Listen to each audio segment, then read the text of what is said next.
నేను ప్యూర్ తెలంగాణ గడ్డ మీద పుట్టిన బిడ్డని.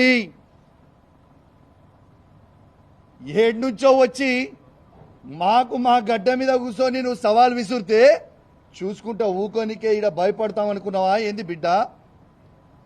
ఇవాళ కేసీఆర్ గారి నాయకత్వంలో నిన్న నేను పొద్దున్నే కేటీఆర్ గారితో హరీష్ రావు గారితో ఫోన్ మాట్లాడి పర్మిషన్ తీసుకొని మరీ చెప్తా ఉన్నాను. రేపు పొద్దున 11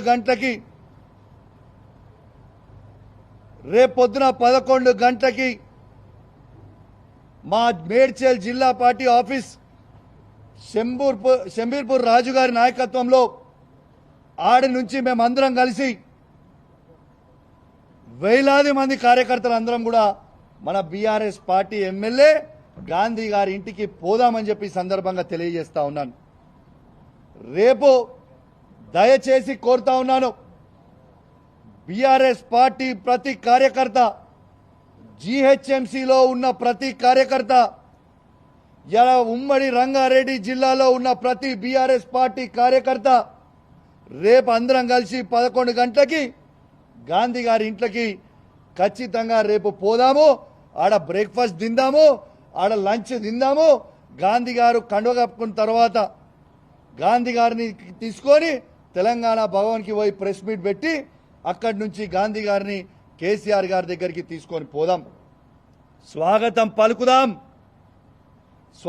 పలుకుదాం. దయచేసి కేసీఆర్ గారి మీద ఉన్న అభిమానం ఉన్న ప్రతి కార్యకర్త, కేటీఆర్ గారి మీద అభిమానం ఉన్న ప్రతి కార్యకర్త, హరీష్ రావు గారి మీద అభిమానం ఉన్న ప్రతి కార్యకర్త అందరం కూడా పెద్ద ఎత్తున రేపాడికి పోదామని చెప్పి సందర్భంగా తెలియజేస్తా ఉన్నాను. రేపు 11 గంటలకి ఖచ్చితంగా 11 o'clockకి మేము రేపు శంబూర్పూర్ రాజు మన మేడ్చల్ పార్టీ ఆఫీస్ దగ్గర నుంచి స్టార్ట్ అవుతాం. ఆయన ఇల్లు అదే జిల్లా కిందికి వస్తుంది, ఆడికే పోదాం. ఆడి నుంచి అందరం కలిసి ఆ ఇంటికి పోయి స్వాగతం పలుకుదాం. మళ్ళీ ఏమంటాడు, బీఆర్ఎస్ పార్టీతో ఆయనకు పంచాయతీ కాదట, కౌశిక్ రెడ్డితోనే ఆయనకు పంచాయతీ అట. నీకు నాకేమైనా భూమి తగాదాలు ఉన్నాయా? నీకు నాకేమైనా అన్నదమ్ముల పంచాయతీలు ఉన్నాయా? ఎస్, నేను అడిగింది ఏంది, నువ్వు చెప్పే జవాబేంటిది, నువ్వు మాట్లాడేది ఏంటిది? నిర్సిగ్గుగా నిర్లజ్జగా